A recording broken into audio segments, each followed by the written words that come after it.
எல்லாரையும் பார்த்தாலும் இப்படி தோணாது. சில பேரை பார்த்தா மட்டும்தான் இதெல்லாம் சொல்லணும்னு தோணும். அவளை பார்த்த போது ஏன் பாதி உசிர பார்த்த உயிரும் உயிரும் தான் பேசும் பாஷையே மூச்சுக்குள்ள கேட்டேன். அவ எதிர வந்து நின்னா என் மீது உசிர தருவேன். பார்வப்படுகிற தூரம் போதுமே பக்தன் போல கிடப்பேன். அவ சிரிச்சா வெளிச்சா உருவாகும்.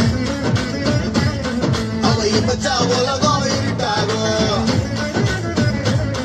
அவ பார்த்தா போதும் பசி போகும். அவ இருக்கும் திசையே அழகாகும். ரெண்டு நொடிக்குமே நடுவு கூட நான் அவளை நினைக்கிறேன்.